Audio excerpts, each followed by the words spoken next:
Chandrababu Naidu Telugu Desam party ప్రతిపక్ష నేత, Telugu Desam party అధ్యక్షుడు. కుప్పం నియోజకవర్గం, చిత్తూరు జిల్లా, 4 మండలాలు, 90 గ్రామాలు, 1,74,000 ఓటర్లు. 1989, 94, 99, 2004 అసెంబ్లీ ఎన్నికల్లో విజయం. గత ఎన్నికల్లో చేసిన హామీలు: పరిశ్రమలు ఏర్పాటు చేస్తానని హామీ, కుప్పంని అన్ని రకాలుగా అభివృద్ధి చేస్తానని. గత 25 ఏళ్లుగా రాష్ట్ర వ్యాప్తంగా, దేశవ్యాప్తంగా వార్తల్లోకి ఎక్కిన పేరు కుప్పం. చిత్తూరు జిల్లాలోని కుప్పం నియోజకవర్గం నుండి 4 సార్లు పోటీ చేసి గెలిచిన మాజీ ముఖ్యమంత్రి, తెలుగుదేశం పార్టీ అధ్యక్షుడు, ప్రధాన ప్రతిపక్ష నేత నారా చంద్రబాబు నాయుడు వల్లే కుప్పంకి ఈ రోజు ఇంత పేరు వచ్చిందని ఇక్కడి వారు చెప్పుకుంటారు. కుప్పం ఒక సాధారణ పేద నియోజకవర్గమని, ఒకప్పుడు ఇక్కడ సరైన రోడ్లు కానీ, రహదారులు కానీ, తాగునీరు, సాగునీరు వంటి కనీస మౌలిక సదుపాయాలు కానీ లేవని, 20 ఏళ్లుగా అంచెలంచెలుగా అభివృద్ధి బాట పట్టిందని కుప్పం ప్రజలు అంటారు.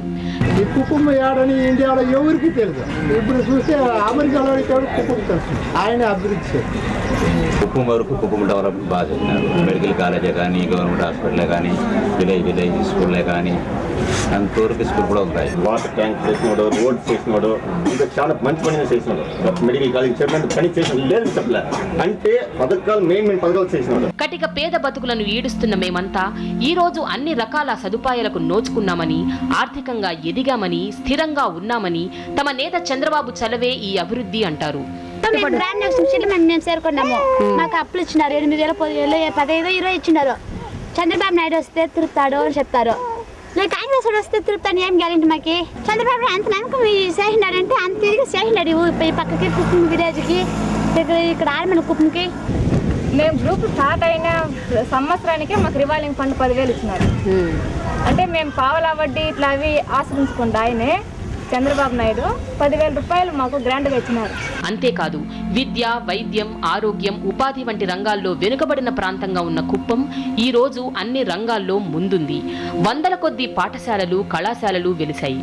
కుప్పంలోని చిట్ట చివరి గ్రామం దాకా మంచినీటిని అందించడంలో చంద్రబాబు సఫలీకృతుడయ్యాడంటారు. ఎక్కువగా వ్యవసాయాధారిత జీవనాన్ని సాగిస్తున్న ఇక్కడి ప్రజలకు ఇజ్రాయెల్ తరహా సాగునీటి పద్ధతులను అలవాటు చేసిన ఘనత చంద్రబాబుదే అంటారు. మేము అన్నంతవరకు ఎడ్యుకేషన్ ఇచ్చాడు. సో 9 years వచ్చినాడు, ఎడ్యుకేషన్ అన్నీ ఇచ్చినాడు. సో అతంతా చేసే కదా, ఆ ప్రాబ్లం మాకు లేవు. సో నెక్స్ట్ 4-5 yearsలో అతను వస్తే ఖచ్చితంగా మాకు ఎంప్లాయ్మెంట్ ఇస్తాడని నమ్మకం ఉంది. అని ఆయన చేసినటువంటి పనులు, స్కూల్ విషయాలు అయితేనేమి, కాలేజీల విషయాలు అయితేనేమి, గ్రామలక్ష్మి గ్రూప్ వేరే పార్టీ అయితేనేమి, ఆడవాళ్ళ లోన్లు ఇవ్వటేనేమి, పాడి ఆవులు ఇవ్వటేనేమి, గొర్రెలు ఇవ్వటమే, ఇన్ని విషయాల్లోనూ కూడా మనకు వ్యక్తిగతంగా మనం సపోర్ట్ చేసినాడు కాబట్టి చంద్రబాబు నాయుడు అతనికే మనం గెలిపిస్తాలనేసి. కుప్పం నియోజకవర్గంలోని కుప్పం మండలంలోని కొత్త ఇండ్లు గ్రామం ఇది. ఈ గ్రామాన్ని పరికించి చూస్తే శుభ్రమైన రోడ్లు, చక్కటి వాతావరణం, సిమెంటు రోడ్లు, అక్కడక్కడ నీటి కుళాయిలు, అన్నిటికన్నా ముఖ్యం ప్రజల మొహాల్లో నవ్వులు కనిపిస్తాయి. ఎవ్వరి నోట వెంటైనా చంద్రబాబు నామస్మరణే. బాబు వల్లే ఈ రోజు కుప్పం ఈ స్థాయిలో ఉందంటారు. అంతేకాదు, 9 ఏళ్ల బాబు హయాంలో సుఖ సంతోషాలను అనుభవించామని, ఈ 5 ఏళ్ల కాంగ్రెస్ పాలనలో తిరోగమనం పట్టామని అంటారు. కానీ మాకు చంద్రబాబు వచ్చిందే, మాకు తెలుగుదేశం ఫస్ట్ మాకు ఓటు వచ్చిందే, నేను నా ఓటు వేసిందే చంద్రబాబుకి. మా కర్నూలులోనే ఉంటాడు చంద్రబాబు. చిత్తూరు జిల్లా అంటే కూడా కనీసం కుప్పం అంటే అడ్రస్ మేము చెప్పడానికి కొంత టైం తీసుకునేది. ఇప్పుడు వెళ్ళేసిందని కుప్పం అన్నామంటే ఎక్కడైనా కుప్పమ్మ అంటున్నారు, చంద్రబాబు ఏరియానా అంటున్నారు.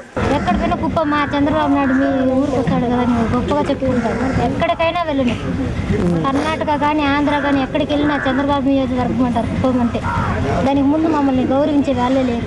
ఇక్కడ వచ్చేసిందను ఇప్పుడు ప్రస్తుతానికి అయితే 4 ఫ్యాక్టరీలు ఇక్కడ వచ్చింది మేడం, ఇక్కడ స్టార్ట్ అయింది ఇప్పుడు. కానీ కొన్ని ఫ్యాక్టరీలు ఏమైందంటే ఈయన అధికారం పోవడంతో రాలేకపోయినారో, లేదా వాళ్ళకి ఇక్కడ ఫెసిలిటీస్ తక్కువ అనేసి, రా మెటీరియల్స్ అవన్నీ వాళ్ళకు ఉంటుంది కదా మేడం.